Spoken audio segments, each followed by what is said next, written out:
And now we're official. Welcome to Sophomore Parent Night. We have a great panel assembled here for you tonight. And I'd like to take a few minutes at the beginning to kind of norm our evening and also introduce everyone. So first and foremost, I'd like to introduce Sarah Harris, my associate principal. Sarah, say hi. Hi. She is working behind the scenes for us tonight, and as you put questions in the question box, which you'll see at the bottom of your screen, Ms. Harris will be in the background answering whatever questions she can answer, and then curating questions she can't answer to ask the panelists before they finish speaking. So she'll be attending to that box really carefully during this presentation so that we make sure that everybody can get the information that they need this evening. And then as we move on, I'd like everyone to introduce themselves before we get into the meat of the presentation. First and foremost, we have 3 students in the room with us tonight, taking some time off from doing homework or just recovering from a long day. So thank you for being here, and I'm going to let them introduce themselves to you. Hi, my name is Wyatt Rose. I'm the sophomore class president this year. I'm super excited for a great year. It's super nice to see a bunch of my friends' names, last names popping up when people join. I'm going to introduce Ella Robinson here. Hi, I'm Ella Robinson. I'm the sophomore vice president, and as Wyatt said, we're so excited to plan ideas and have a great year. Next is Kyle Udmark. Hi, I'm Kyle Udmark, the sophomore class treasurer. As Wyatt and Ella have both said, we are absolutely thrilled for all the great ideas we can come up with this year. And we'll hear a little bit more from them in just a moment, maybe some of those ideas that they have before we release them to their evening. Next in the room here this evening, we have 2 of our counselors. I'm going to let them introduce themselves. Hi, I'm Rebecca Watson, and I'm the counselor for students with last names A through FIL. And we're really excited to be here tonight, and we just want you all to know that we're still here to support your students during distance learning. Hi, I'm Erica Vasquez. I'm counselor for students with last names LOW through SCA. And like Rebecca said, we are here to support you and your students this year. Thank you very much. And then another important member of our school staff, our college and career advisor. Hi, I'm Stephanie Brady. It's good to be here tonight with all of you guys, and I look forward to continuing the journey on college and career with your students going into this year. And then 2 wonderful parents joining us this evening on the panel. One of your class advisors. Hi, Marcy Dunn. I'm one of the class of 2023 parent advisors, and we're looking forward to a great year. And then a representative from our Parents Club. Hi, I'm Clay Dean Hart. I'm the Vice President of Fundraising for the Parents Club for the 4th year, and also a board member of the new Rinda Network for Education, which we're going to talk about a little later. All right, so just a few quick norms for the evening. There is a question box to put your questions in. Ms. Harris will be, like I said at the beginning, working in the background to answer as many of those as possible, and then asking our panelists questions before they leave if there are things that she cannot answer. This presentation is being recorded so that we can post it up for other folks to see afterwards. And we're just really happy to have you here. After each of our groups goes, I'm going to excuse them from the presentation because it is getting a little late in the evening, and a few folks have joined us 2 times in a row this evening. So they probably don't need to hear me talk through my part one more time. So here we go. I'm going to go ahead and mirror the screen, and then we'll get to it.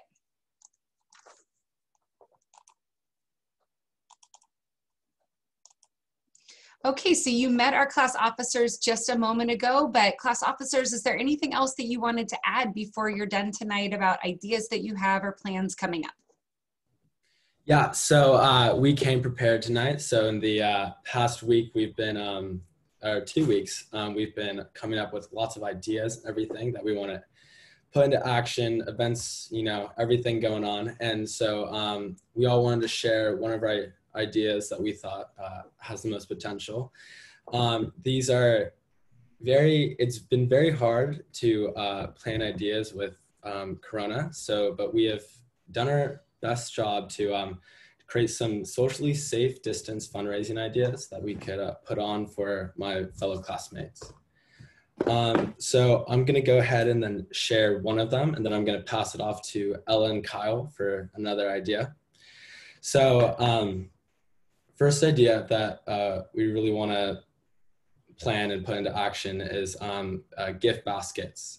So we know that this year has been super challenging mentally, and just like it's very rigorous courses at Miramani. So we want to reward students with gift baskets. So these they can be delivered to their house, socially distanced, of course, and we have some ideas in the baskets. So we're thinking like family game night, so people can safely have a game night with their families, or like a water balloon fight, or many other ideas, or spa day, like arts and crafts. And you guys can go ahead and buy a basket. We'll do all the work, deliver it, put them together and everything.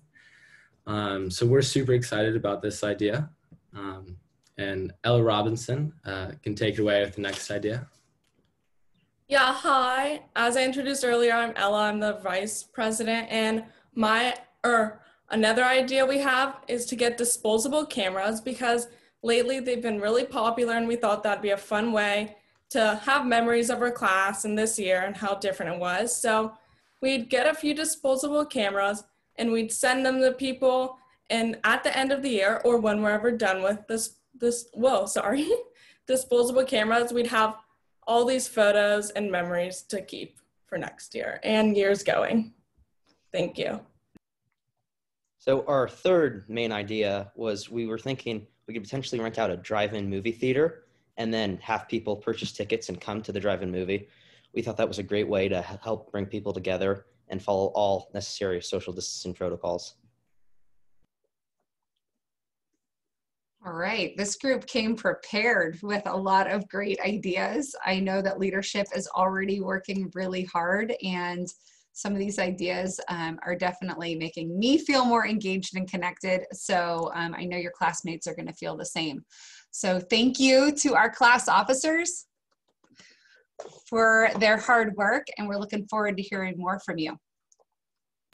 Thank you. Have a good evening. Thank you. Have a nice night. Thank you. Have a nice night. Well, that was beautifully done. What amazing kids we have. I really miss seeing kids. All right, so I'm going to go ahead and turn it over to Marcy, and whose name I just absolutely butchered on this slide. I want to apologize to you right now. And oh my gosh, I'm so embarrassed. In fact, all right. I'm going to turn it over to you, Marcy, to go ahead and talk. I'm going to quickly unmirror and fix your name, and then I'm going to mirror again. You know what? Actually, my name is correct on the slide, so you're good. I think it's not right on the on my Zoom label on the bottom. So okay, you got it. So I butchered your name when I sent you the invite. Okay, that's all right. Hi again, Marcy Dunn here on behalf of all of the class of 2023 parent advisors. As you can see with the officers from our class who just spoke, we are in great hands this year. And I wanted just to share with all the parents easy ways for everyone to stay informed and to help support the class this year, as things are a little more uncertain and complicated. So we thought it would be helpful just to suggest staying in the know by following our class Instagram, joining our class Facebook page, finding our class news section in the Matt's News, reading our 2023 class e-newsletter, and you can always visit the class page on the Miramani Parent Club website. So those are all great ways of just staying up on what's going on for our class. And then we also have some suggestions to share about how you can support the sophomore class this year. And that would, Julie, be on the next slide. And the easiest way is simply to participate. And we just want to make a special shout out to all the parents who participated in our virtual fall social trivia night over the weekend. We had a great time and raised funds for our class at the same time. We encourage everyone to participate in these socials going forward, whether they're held virtually or in person. They're a great way to stay connected and help support our class. The parent advisors, along with the officers, are working on creative ways to keep our community building and class fundraising moving forward this year. So please feel free to send along any ideas or suggestions you have and try to participate in them however and whenever you can. And you can also support our class by donating to the Class Activity Fund. You might be wondering why you're donating right now with so many unknowns ahead. But our kids' junior and senior years will be here before we know it. And we want to be ready and able to make the special events and celebrations that traditionally happen during those years possible, regardless of whether they're in-person events like in years past, or they look entirely new and different. The Class Activity Fund will help make them happen. And the last thing is we just want to encourage everyone to communicate and get involved. Feel free to reach out to any of the parent advisors throughout the year with questions or suggestions, and we'll do our best to help, and we welcome all your input. We're looking forward to a great sophomore year. Go Mats. Thank you so much for that. And I just want to take a moment to appreciate all of our class advisors for all of the work that they've done throughout the spring and now into the fall as we are on distance learning.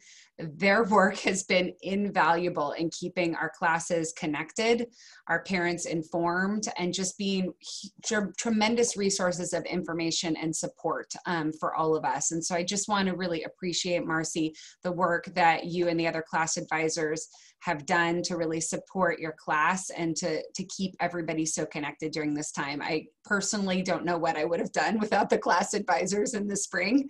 And I know that you're up for the heavy lift of this fall as well. So thank you so much for all of your work. Thanks, Julie.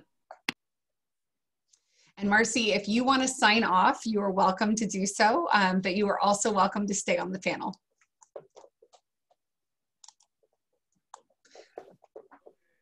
All right, Clay. Well, first of all, if I had known I was going to have to follow Marcy, I think I would have found a conflict and possibly gotten someone else to take my place. But I will do the best I can. So as I said before, I'm the Vice President of Fundraising for the Parents Club and also a member of the new Board of Directors. The big news about fundraising this year is obviously that EFO is no longer. And instead, the parents clubs from all of the Orinda schools have come together to create one. And a really important piece of that is this is something that's done by the parents clubs. We work with our principals to create the budgets, to create the what needs to be done, how it will be done, and then we do the fundraising, and we do it all through one collectively, and we're all working together, and it's coming out really, really well. Julie, can you go to the next slide? Absolutely. Thank you. So, an important thing to understand, and I think as sophomore families, you guys do, is what role the Parents Club has at Miram. And really, we do two things. We provide a lot of volunteers and do a lot of the organizing. So Marcy is one of those volunteers. The parent advisors all are part of what the Parents Club does, and we do all of the fundraising for a big variety of things at the school. So you're going to hear tonight about college and career counseling. You're going to hear about equity programs. You're going to hear about wellness. All of those things are things that your donations through this year, the One Miramani campaign, help to fund. And one of the things we're really excited about this year is that we have an extra special donation this year. The Odemark family, one of your own, is donating $30,000 this year. That's going to be split over the next 2 years to help really build that college and career program, which you guys are going to be taking advantage of next year, to be one of the best in the area. And as Stephanie will talk to you about later, really on par with the really good private schools in the area so that we can have a way to support our students without having to go outside of the school and without having to, pay to go to one of those schools. So that's really great news, and we really appreciate the Odemarks for stepping up and helping us in that way. So this year in total, to support all those great programs, including 11 classes that Miram has that it would not have if it were not for parent support, we need to raise about $962,000. And the great thing about the new way that we're doing this is instead of asking you to donate through 2 different channels, we have just the one ask, which is $1,300 per student. We had been working with Julie already. We had a budget meeting this morning to already take a look at what does distance learning mean? How is it already affecting our budget? How can we change our budget in order to help her and help the students and help the school meet their needs in this new year? We're still working with a $962,000 budget, but over the year, we'll be telling you about how we are changing things, how we may be moving money to better serve our needs this year. So the nuts and bolts, you can donate through the Miram web store. This year we have 4 ways to donate. You can either give right away, you can pledge now, pay later, you can pay in installments, and we also are taking stock grants for people that would like to donate that way. Every year we have a couple of those. And if you take a screenshot of the page, you'll see the website, miramaniparents.com, and our new fundraising overview page that kind of gives more information about all of the different programs we do. One final thing for this class, you guys are a very special class. I already knew that coming in. You may remember last year we had a contest to see which class would be the class that could raise the most money in their class between the freshmen, sophomore, juniors, and seniors. And your class won. And so it's already a great class. It really supports Miramani. But unfortunately, because of the corona apocalypse, we were not able to do what we had promised to do last year, which was to have a party on the quad for all of the freshmen, what would have been the freshman class last year. We are still working on figuring out how to make that up to you guys, but there will be some way that we recognize you families and we recognize your students for having done that, having been the leading class in fundraising last year. So thank you for your support, and we really appreciate it.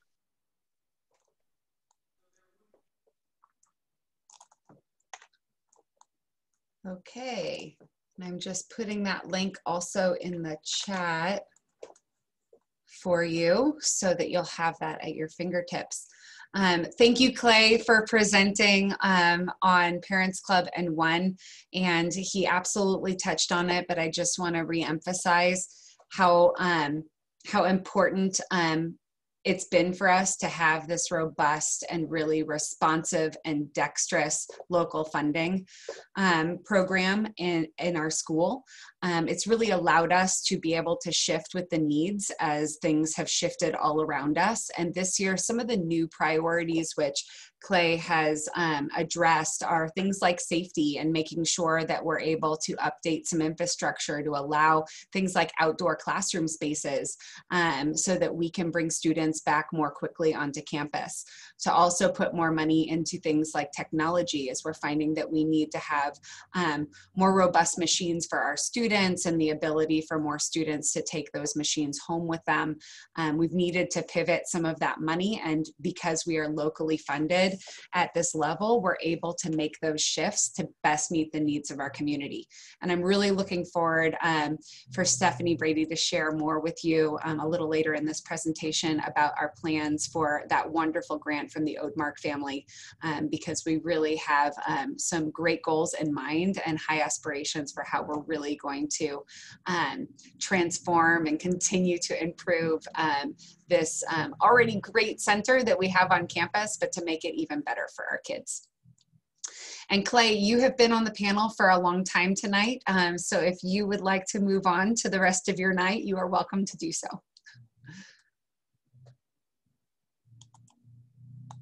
All right, and now I'm going to turn it over to counseling to talk a little bit about what you can expect from them this year. Thank you, Julie. If you don't mind going to the next slide, that'd be great. All right, So this slide is the counselor breakdown for this year.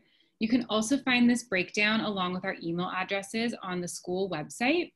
One thing to note is that Ms. Connors is currently out on maternity leave, and Ms. Alvarado, who has been doing an amazing job, is filling in for her. And Ms. Connors is scheduled to come back next week. So we also are all in the process of emailing our students with information about counseling during distance learning, which includes a link to sign up for times to meet with us. So please encourage your students to sign up for a time to meet with us if they have questions or if they just want to check in and chat with us. So this is a little crash course in sophomore year, so some helpful tips. So the first one, building good study habits and staying organized. So to help students stay organized, we're really encouraging that they follow that distance learning schedule, even if their teacher is not teaching live. So it's a way to really help students block out and chunk times to get their work done. It will also be important for your student to check Canvas frequently. Canvas has replaced School Loop, and it's sort of our one-stop shop for assignments and the like. And Ms. Parks will go over Canvas a little bit more later on in the presentation. Academy, similarly, Ms. Parks is going to go into more detail about this, so I don't want to give too much away right now. But this is a really great time for students to meet with their counselor if they haven't been tagged by a teacher. So just going to throw that out there. And in terms of deepening involvement on campus or off of campus as we currently are in right now, it's going to look different this year, but we're really encouraging all students to get involved with their classes, keep an eye out for club opportunities and community service opportunities. There are still ways to get involved even during this COVID-19 time. Okay, so can you go back? Oh, sorry. That's okay. So AP exam signups. So some of you might have students who are taking an AP course this year, AP European History, maybe an AP Math, or maybe even an AP Science. So if they are taking an AP course, they do have the option to take the AP exam in May. The reason I'm talking about it now is because you have to sign up pretty early. Last year, the deadline to sign up was November 1st. This year, we're still working out deadlines, so we'll send out information as soon as possible on that. But if your student is taking an AP exam and they do want to take the AP exam in May, pay attention to any communication coming out about that. But my guess is that signups will be in October, November again.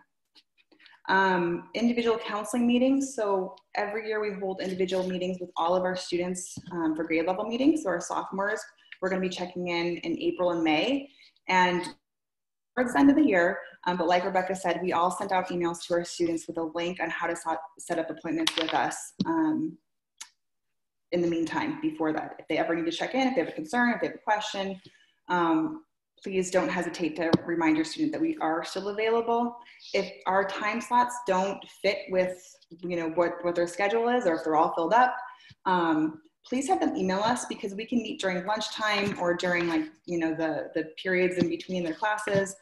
We can make it work to meet with our students. So just have them send us an email, or feel free to send us an email as well if any parents want to meet with us. And then also just remember, we're here to support. We are really only an email away. It's a little bit different this year. We're going to be meeting a lot, through Zoom, but we are still here to support in any way. So again, feel free to reach out to us at any time. And with that, I will turn it over to Stephanie Brady. Before Stephanie starts, I just want to thank our counselors. They start work earlier than all of our teaching staff to come back and make sure that the schedules are all ready to go and that kids can get into classes successfully on the first day. So they've been working for several weeks already, making everything right. And now they're really working to creatively figure out how we're going to continue to provide the exact same high level of service that you've come to expect from our counseling office, even over distance learning. So they are your partners in this journey. So they want to hear from you and hear what you need. So please don't hesitate to reach out to them. And with that, Rebecca and Erica, I know you've had a long evening, so if you'd like to sign out, that's okay.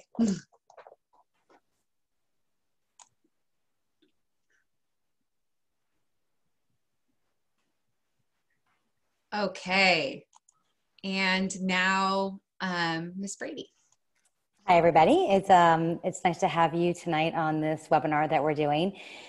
One of the things that, college and career. So in terms of sophomore families, I know that college comes up a little bit sooner than maybe we should be thinking about it. So I am going to touch on that a little bit. But one of the things I also want to present to you guys is what we do aside from college planning, because there's a lot of really great things that happen within the College and Career Center that I just want to make sure that you're aware of.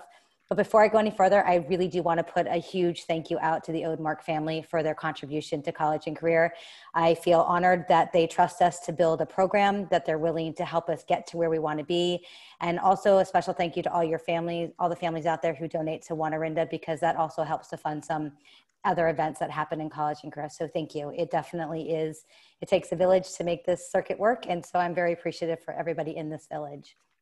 So when it comes to college and career, the sophomores don't hear as much from me because the focus really is towards the junior and senior years. However, I do have an opportunity to meet with every class at some point during the year. And for the sophomores, those meetings will take place in March. And they usually will happen during an academy session in collaboration with the counselors, because we work in very close collaboration together, which is a really nice thing to have. And so what will happen is in that March meeting, they are going to get introduced to something called Naviance, which I'm going to assume that most people out there, unless you have older children, probably do not know what that word means. That's okay. You don't need to know now. Parents have not been taught how to get into those accounts, but essentially Naviance is a tool that is used for researching colleges, for eventually applying to college. Transcripts, letters of recommendation all get uploaded. But for the purposes of the sophomore class, it's really about learning and taking some assessments. So personality assessments, Myers-Briggs assessments, those are all kind of housed within Naviance. And we get the great opportunity of being able to walk students through different aspects, because I'm sure if you were to ask any senior right now, they would tell you, I'm not really sure what I want to do.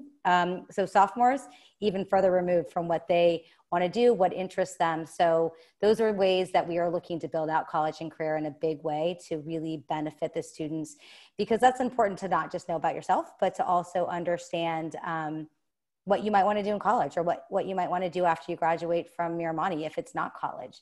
So a really big push for that in sophomores as we start to get into March.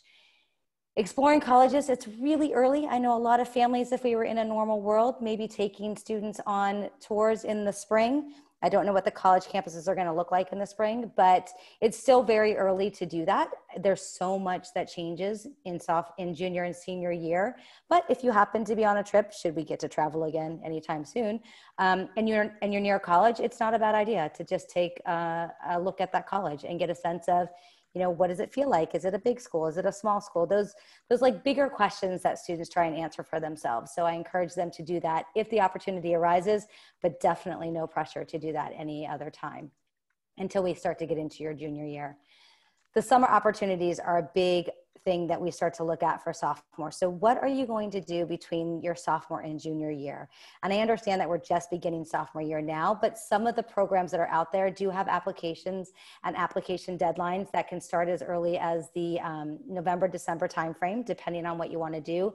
My office is a really great resource for those opportunities. So I encourage you, if you're looking for something, one place you can check right off the bat is my website. I did a whole revamp of the summer opportunities last year. So there's a lot of great options on there for you to look at.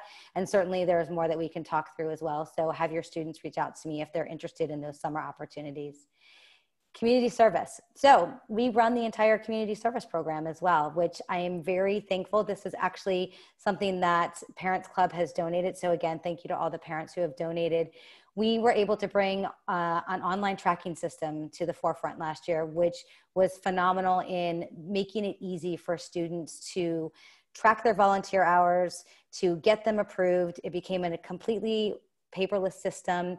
It was really easy to run reports. And as a result, we saw a huge increase in the number of hours that our students actually logged. It's hard for us to know if it's a result of them actually doing more or just making it more easy for them to get credit. And one of the things that's important about that is we do have the President Volunteer Service Award that our students can earn every year, in addition to the Miramani Community Service Award. And so I encourage you, if our community service year started in April 1st, And so if your student has done any community service since April 1st, I know it's been a little tricky, but there are definitely opportunities out there. They will be getting more of a push from us as to how they enter those hours if they didn't get to do that. It's another program that they go through. So, but encourage them to get out there, help their community. There are ways to do it, and for sure, report those hours so that they can earn credit and potentially some President Volunteer Service Awards. The extracurricular activities, I know I kind of went in backwards order on this slide. The extracurricular activities is really meant to just encourage your students to get involved. So club days are going to happen. I'm hearing from leadership that club days are going to happen. This is a really good time in life to start to explore interests that you might have. You know, try something new. See how you like it. High school is a really great place to be able to do that. And so your sophomore year is an awesome opportunity to take advantage of anything that you might have an interest in and to find something new. Maybe it's not necessarily a club at Miram, but maybe it's an internship. Maybe it's a job that you want to take on. I have all those resources as they start to come in from our community as well. And again, I recognize that I haven't really had a chance to meet the parents. We will get more into that as we move into junior year, but just know that I'm always available if you have any questions. The fall is currently really reserved for our seniors because, as you can imagine, they're in the heart of application season in a very fluid, dynamic, somewhat unpredictable world right now. So we're really trying to hold that space sacred for them, but I'm always available should you need it. So please feel free to reach out to me, and I will be sure to meet with your students in March, if not before. All right, Stephanie, I saw a question by an anonymous attendee, but I wanted to ask it because I think it's important and weighing on people's minds. So the question is that PSAT for 2023 kids makes a huge difference for getting into summer programs and or transfers. This is not okay to throw our class under the bus in favor of the juniors. And I'm going to ask you for a response, but first I'd like an opportunity to respond. Right now, this is all still in the works. We are having to pivot really fast because just last week, the county declared that we could indeed administer SATs, a standardized test, as long as we had groups of 12. So last week, Parents Club began recruiting volunteers to get fingerprinted and TB tests and then trained by our testing coordinators so that they can help assist the SAT for all of our seniors who need it to be able to apply to colleges. I'm sharing this with you because it is a complicated and dynamic process, just like Stephanie just mentioned, around college applications. And we're trying really hard to respond as quickly as possible to this climate and offer our kids as much as we can. I know that the PSAT will be offered, and I know that we will be giving precedence to our juniors first because it's really important for the National Merit Scholar opportunity that our juniors have access to this. However, I do believe that we have many sophomores who desire to take this test, and I will advocate on behalf of them. But I do want families to understand just the complicated logistics involved and how we're really trying to recruit and retain volunteers to be able to do this. But Stephanie, what I wanted to ask you is about the difference it makes for the summer programs and transfers, because that's not my area of expertise, and I wanted to know if you had some thoughts to share on that. Yeah, I don't have a whole lot of information on it, but what I can share is that as we're watching the colleges go into a test optional world, they're definitely test optional, a lot of them for the class of 2021. Some of them have even come out to say they're test optional for the class of 2022, which leads me to believe, and some of the summer programs I have seen this with, that they're going to probably be test optional, PSAT optional for those programs that they're applying to. If there is a specific question that somebody wants to reach out to me separately, if there's a specific program that a student is looking at, by all means, either have your student reach out to me or by all means have the parents reach out to me as well. I'm happy to answer that offline and we can be more specific about the program you're thinking about. To highlight Julie's point, it is really a complicated situation because the national merit is a huge deal for our juniors. And so it's essential that we get them the opportunity to take it. That being said, I'm not totally convinced that we're not going to be able to offer something to the sophomores. I just don't know what it's going to look like yet. Veronica Erickson is our testing coordinator, and she is very much also advocating for our students. So rest assured, we are all fighting for everybody as best we can, but I'm happy to answer any specific summer program questions offline, and then we can talk really about what it looks like specifically for your students. And Sarah Harris, were there any unanswered questions for Ms. Brady? Nope, Julie, you answered, or you asked that one that I also had in my notes. Okay.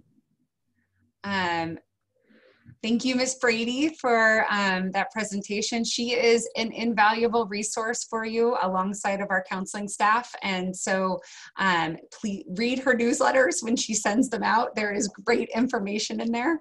And hopefully you'll get to know her well over the next several years. Thanks, Julie.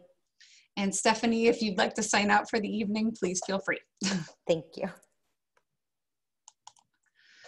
All right, so now we're getting to my piece right now. And I can see, okay, everybody, PSAT, I'm bringing the question to Ed Services first thing in the morning.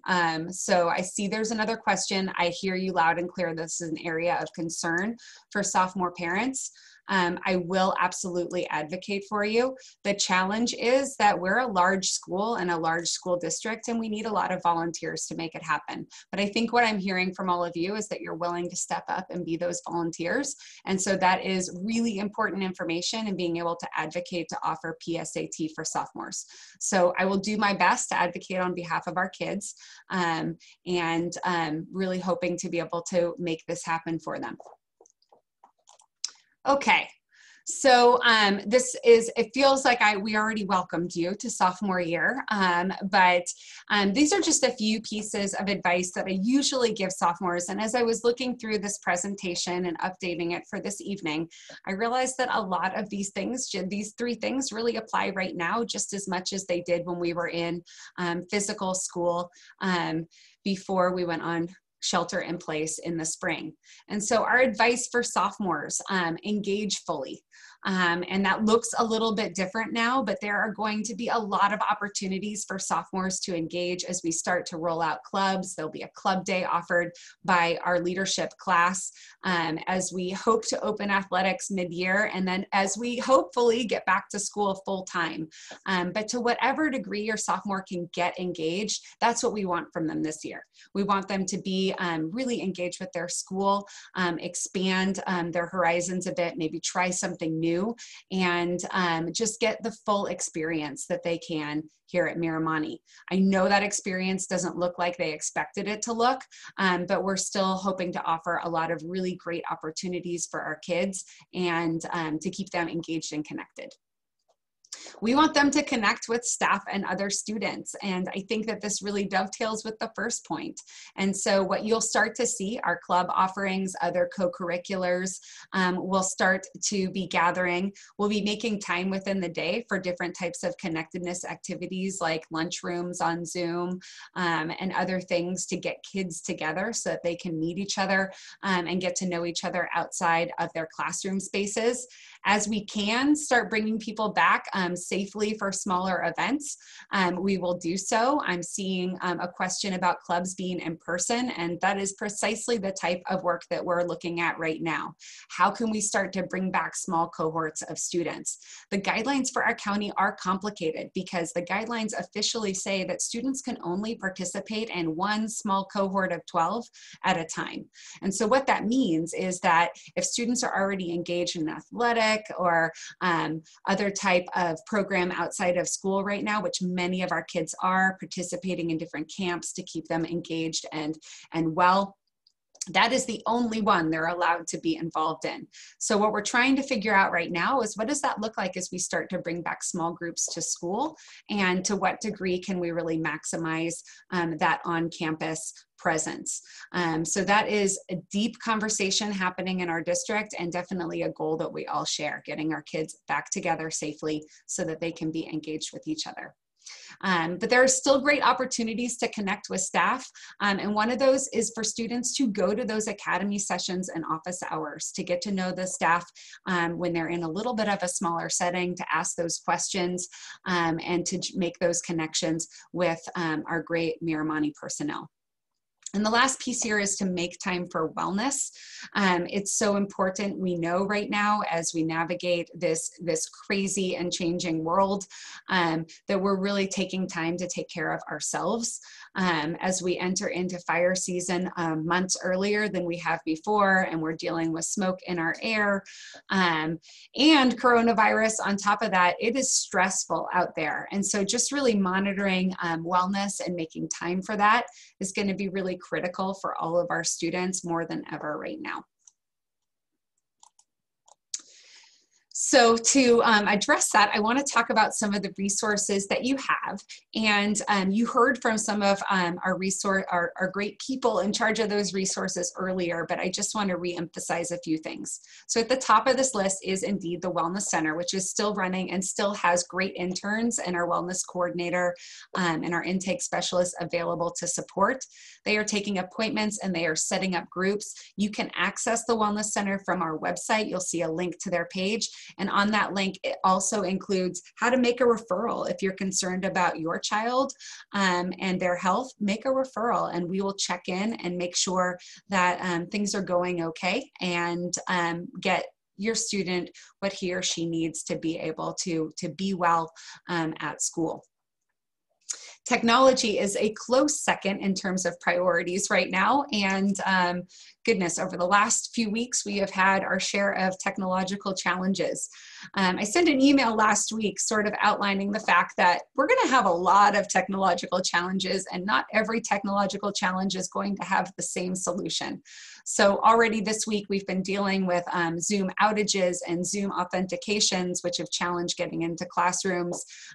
We can probably expect to have PSPS events later in the fall where we lose power altogether. As we get there, we're going to navigate those things together and do the best we can to ensure that our students are not held in harm for any of those things happening. So we'll be putting them in the center as we make those decisions and address those things.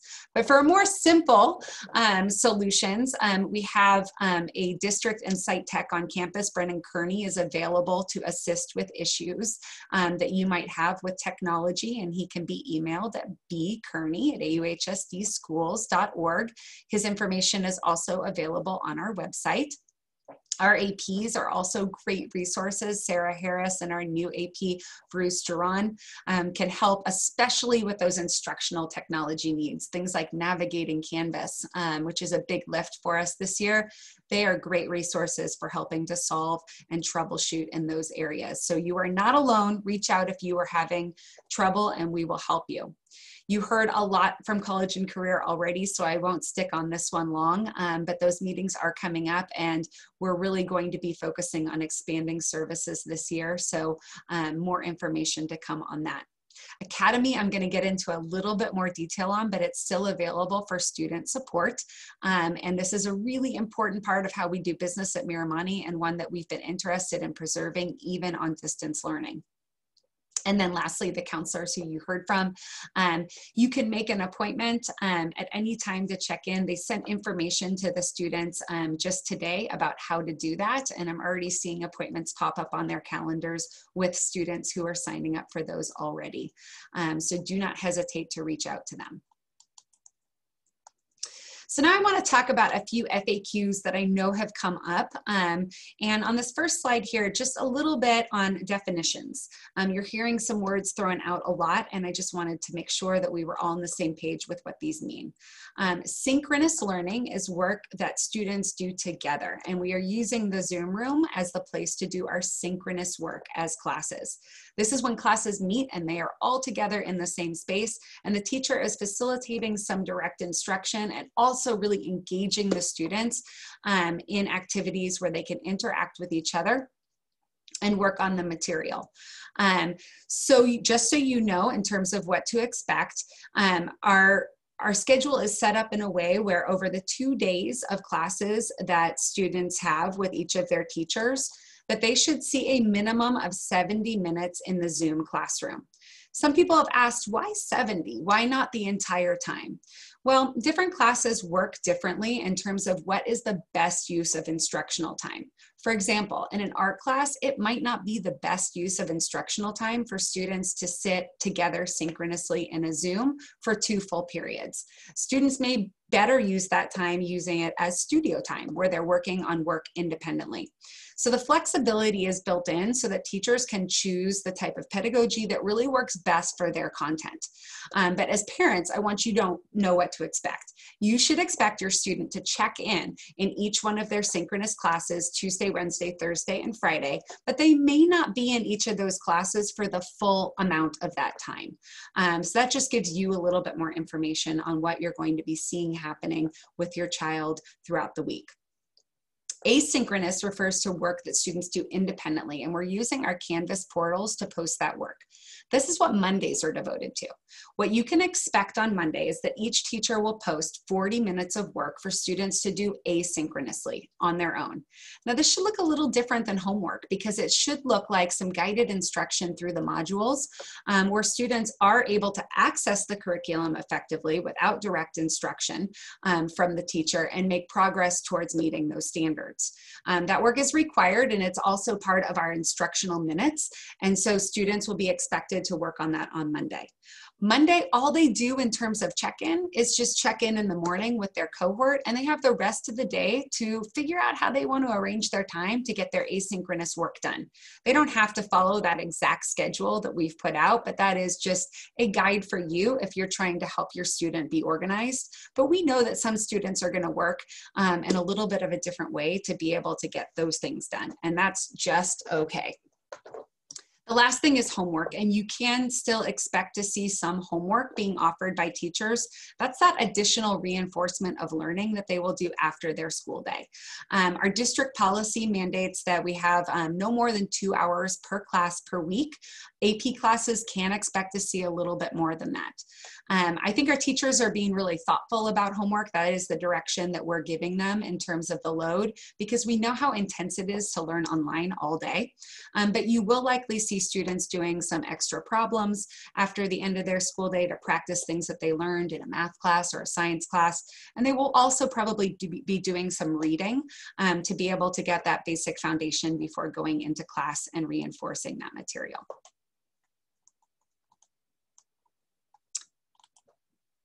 And I see the next question that came up in the chat is around Academy on Wednesday and Friday. So let me clarify some of this. The question is that the poster is disappointed that we changed this from being mandatory to only if teachers tag the kids. Any reason for this? Yes. So Academy, when we had it embedded within our school day and we were all physically on campus, was mandatory for all students because it was the middle of our school day, and we believed all students could benefit from this extra time connecting with their teachers. The reality is the majority of our students were using that time as study hall time with an occasional question for their teacher in the room. That was great. Kids loved it. It was a human right for kids to have that time embedded within their day, and super valuable for them to have that extra time. When we started thinking about what Academy looked like online, what we were concerned about is that many students would just need this time to get work done. And we wondered about the value of them being obligated to be on a screen in a Zoom room while they were doing work independently. So we really wanted to be reflective about the purpose, which is targeted student support. And we wanted to create a structure that didn't mandate that the students be sort of captive audience on a Zoom screen for more minutes than they needed to be able to effectively meet their learning goals. Now, we are still really emphasizing with our teachers the urgency of tagging students who need extra support, who may not be reaching out on their own. And we're still really emphasizing with students the value in going and tagging themselves into an academy to go and ask questions. This morning was our first academy, and we had a mix of both. We had students tagged in by their teachers to get some targeted support on things that were learned over the last week. And we also had students drop in to ask extra questions. Our teachers have reported back preliminarily that they felt really good about this time. In fact, they felt like they didn't have enough of it. So we're going to be encouraging teachers to offer some additional office hours on Monday as well, so that students may have some additional accessibility to their teachers to ask questions. As a parent, I would recommend that you check in with your student on Tuesdays and on Thursdays about whether going to Academy in the morning is a great choice for them. And it may be. So ask them those questions. How are things going in your class? What is a class that's frustrating or hard for you right now? How could you benefit from asking a teacher a question? And these are the types of reflective questions that you may want to ask to encourage your student to attend that Academy if your student has not been tagged. But what I can tell you about our Miram staff is that they are taking this so seriously in terms of their obligation to ensure that all of our students learn at high levels, and they really are they're personally invested in ensuring that they're tagging kids who they know can benefit from the extra support. So a few logistics on Teach More, because I see those out of the corner of my eye popping into the chat. And Ms. Harris will let me know if I missed something here. So the Teach More program can be found in a couple places. It can be found on our website. If you go onto our website, there's a menu of icons that's next to the pictures at the top of the page. And one of those icons takes you to Teach More. Students log into that by putting in their student ID number and their network password. The Teach More link is also located in a student Canvas class that we've set up for them called their Miram information course for this year. And there is an icon on the left-hand side of that page, right under the Zoom link that students are used to seeing on their Canvas pages to help them get into Teach More. We had a lot of kids this morning Googling Teach More to try to get in, and that doesn't work because the Teach More link is unique to Miram. So if they Google it, they may get one from another school and they won't be able to access the classes. When they sign into Teach More, they will be able to see if they are tagged for a class, and they will also be able to see the listings of offerings that our teachers are making. They can simply sign themselves in to any listing that they feel like meets their needs if they haven't already been tagged. The teachers are putting their Zoom links right there in Teach More so they can pick up the link there to be able to get in the class. If they are tagged, Teach More has a feature that allows our teachers to send an email to the students notifying them that they have been tagged, and that email contains the Zoom link for students to get to the class. The Teach More programmers are working very closely with us to adapt and change that program so that it better meets our needs on distance learning. It's not quite perfect yet. We have a few little things we want to keep working through with them, but we're off to a good start, and they've been able to accommodate some of the updates that we feel would really help us meet student needs in this area. And Ms. Harris, can you let me know, are there any questions that came up around this specifically that I didn't answer? Just kind of a segue to what you just responded to. I know you work closely with Teach More. Is there any potential for parents to possibly also get CC'd on the email when students are tagged? That's something that I can ask about from the programmer. I'm not sure that that is a possibility given the amount of information that we share with Teach More. So we may not have that depth of information like parent emails embedded within that. But I will definitely check on that. And again, this is something great to talk to your student about and check in with them about, because they will receive that email by Tuesday or Thursday afternoon so that they will have that information to be able to plan for the morning. And you can also talk to your child about their log on to Teach More so that you can log on also and check to see if they have been tagged. As sophomores, they are learning to be more and more independent in this area, but checking in with them at the beginning of the year is definitely a good idea to get them started on the right track. And just one more question here for you, Julie. When is the expectation for teachers to email the students when they are tagged on that Tuesday and Thursday? About what time? I think that the instruction we've given the teachers is to make that tag by 4 o'clock. In the afternoon before, which is right at the end of the teacher day, to make sure that students have that before the morning time. So we'll continue to work on that. These are new norms for us too, and so our teachers are adjusting to some of the different expectations on how this looks. They got a crash course training on Academy on distance learning on Monday to be ready for today. And it's likely that over the next week, we'll still be working out a few of the glitches, but I'm very confident that by the end, after a couple more academies, we're going to be hitting a groove.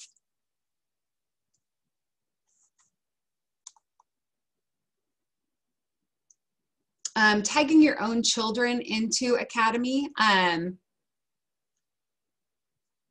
will have to check up on that so I can get back to you on that one. And then a question about our Miram ranking on US News Best High School rankings. The metrics on those rankings don't always make a lot of sense to me. I'm always happy to see it when we are looking great, but I don't know what happened on the rankings. We didn't have any standardized tests last year. We had AP tests done in a very different fashion than what had happened before. And so I'm not sure how their metrics may have changed on that. Okay, about Canvas. What do you need to know about Canvas? Well, we all need to know a lot about Canvas. It is brand new, and it is a robust program that allows us to do a lot of the things that we really felt like we needed in the spring that we didn't have. It puts all of our assignments, coursework, grades, correspondence, Zoom links, and other resources in one place. So that's a huge win because in the spring, our students were navigating all over the place to find all of that information. So that is the upside. There is huge potential for this to become just an invaluable tool for our teachers, for our kids, and for our parents. The downside is there's a lot to learn. And so we are on a steep learning curve around Canvas right now, and really working hard to establish some norms to make the experience more streamlined as students go from class to class. We know that right now, some classes have things in one place and some classes have things in other places. And as we're starting to identify best practices, hear from our students and our families, we're making adjustments real time to try to make that experience better. I fully anticipate that, that this is going to get better and better and very, very quickly because our teachers are working really hard to make sure that these classes are set up in a way that makes navigation really easy for our kids and really effective for the communication with our families. I know it's been a big jump for all of you, but hang in there with us because it's going to get better day by day. If you haven't already, please sign up for a parent account to see what's happening. The link for that sign up is on our website. A quick note on that, what you can see on the app and what you can see on the web are a little bit different. So if you're on the app and wondering why you don't have certain accessibility, log on to the web version of Canvas and see if you're now seeing some of the things that you want to be able to see to better utilize the system. The accessibility on both those platforms just looks a little different. So you'll have to figure out what really works best for you in terms of getting the information you need out of Canvas. Okay. And just a little information from our kids. We surveyed them at the end of last week just to get a touch point on how they were feeling about things after the first week. And we asked them to rate their experience so far with asynchronous learning through Canvas, and these are the results that we got. Those kids that are rating that at a 1 are kids that we're now reaching out to individually to find out more from, because this was not an anonymous survey, so that we could get some information from our students. And so we're really trying to gather that information and continue to improve. Our teachers are looking at this data and also some of the free response information that the students gave to us so that we can get better at what we do. We're going to be continuing to survey kids and families throughout this entire opening as we're adjusting and trying to master these new skills really quickly. In fact, as parents, you will be receiving a survey from Ed Services tomorrow to be able to fill out about your observations and needs. And that information is really informing how we adjust and adapt to this tremendous organizational change that we're going through right now. And so now Zoom. What do you need to know about Zoom? The first thing I want to make sure that you know is that students must have authenticated accounts to get into Zoom classes. They were sent several different correspondences, and you were also sent several emails about this. Our Zoom accounts all have to be authenticated so that only users in our domain are able to get into our Zoom rooms. This is an imperative safety issue to make sure that our Zoom rooms are secure for our students. And so if your student has trouble getting into Zoom tomorrow, give us a call if you're not sure what to do, and we'll walk you through the process to make sure that your student's account is authenticated so that they can get into their classes tomorrow. Most of our students have already done this, but it's still popping up for a few, and so just don't hesitate to call. You can also look through your recent email from the district, and you'll see an email from our district office with some information on how to do that. Our links for Zoom rooms are available on Canvas pages so that students can get to their different classes from the Canvas page. This is one area on Canvas that we've already gotten better at over the last couple weeks of having in-person classes. On the first day, we were so worried about kids getting Zoom links that we were emailing them and we were posting it 4 times on our class pages. Now we're starting to trust the system a little bit more, and we're able to post those links. And so on our Canvas pages in a consistent location, and so that kids know where to go. Few norms for students on Zoom. We do require cameras on. Again, this is really a safety issue because we want to ensure that who's coming into our class are indeed our students, that they should have the names on their Zoom account that they want to be called in their classrooms, so that we are being respectful of their names and also professional in our spaces. Our teachers are all enabling a waiting room, which again provides another layer of security before students are admitted into the class. And I have new information on videoing of classes. Although initially guidance from the Department of Education called for videoing of classes, this seems to be changing, like literally within the last 24 hours. So we will not be videoing our classes moving forward. And that's direction that we're getting from the state. So that was a little info on Zoom for you. And what do students say about Zoom? A similar question on reading their experiences with synchronous learning. It seems like that first week, at least, we did a little bit better in this area. So, some good feedback on Zoom, and we'll continue to work on that. Okay, so before I address this, you know, there's a lot, I can tell that there's like some feelings in the room around attention to sophomores.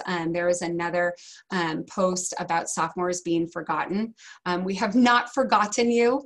At the beginning of the year, it may feel a little bit like that as we try to hustle to get that college and career information out to our seniors in a really changing environment. And as we struggle to get freshmen into a high school experience when they've never actually physically set foot here. But trust me, our sophomores are in our hearts too. And there'll be a lot for sophomores moving forward. I think that our sophomore presentations from the sophomore officers show you just how great this class is. And those kids really came in with some great ideas. And I think we're going to see some great things happening for our sophomores this year under the leadership that I saw this evening in this room. So I do want to talk a little bit about equity at Miram. This is a major area of focus for us at this school and within this district, and for me personally as your principal. We have 4 major areas of focus this year. The first is curriculum, and so we're really looking at how do we reform and update our curriculum to more represent multiple perspectives. Our departments are all setting goals for equity, diversity, and inclusion in their curriculum this year. And we're going to be working together on those goals. Those goals will get posted along with the rest of our equity plan on our website so that they are public and we can hold ourselves as a community accountable for those shifts.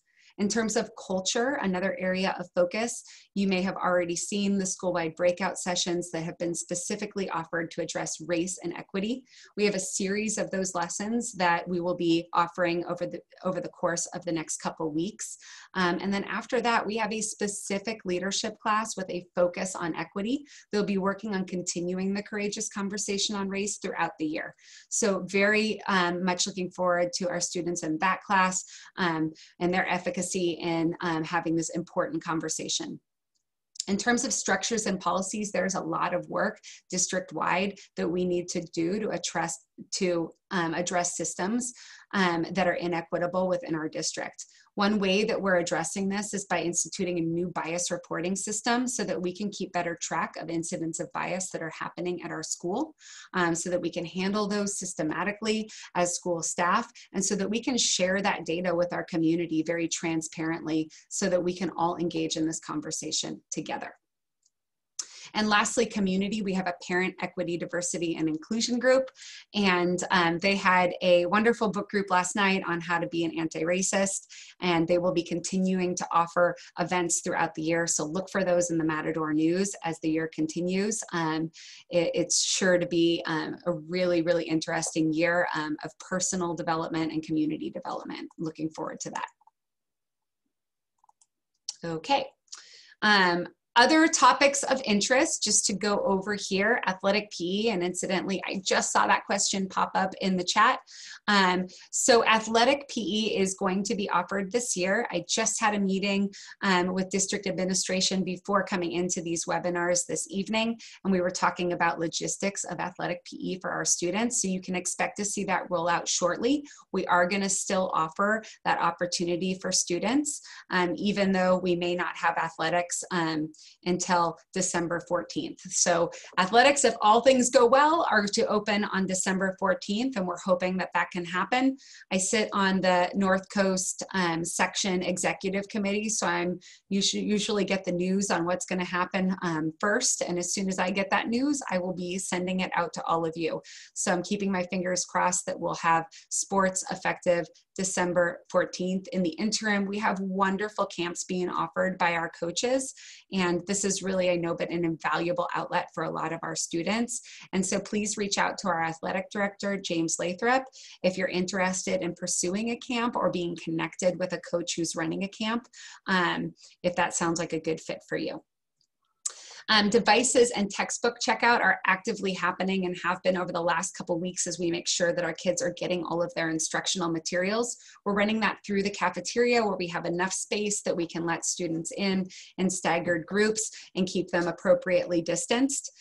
There are specific weeks that we have set up as distribution weeks that our teachers will be planning around, specifically our arts teachers who may be wanting to pass out different supplies, or our tech ed teachers who may also have things that need to be distributed, or English teachers who may need to distribute the next novel that's going to be read in the class. So we'll be sending out information for you if there are things that you need to come and pick up, and we're going to be keeping those hours outside of the school day so that they are accessible to our kids. So we'll have an early morning opening 7:30 to 9 before classes begin, and then a 3 o'clock to 5 o'clock window open after the end of the day for students and families to come and pick things up.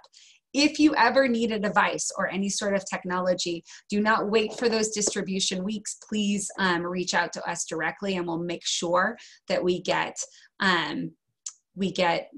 those essential items to you. That is of the utmost importance right now. So please reach out.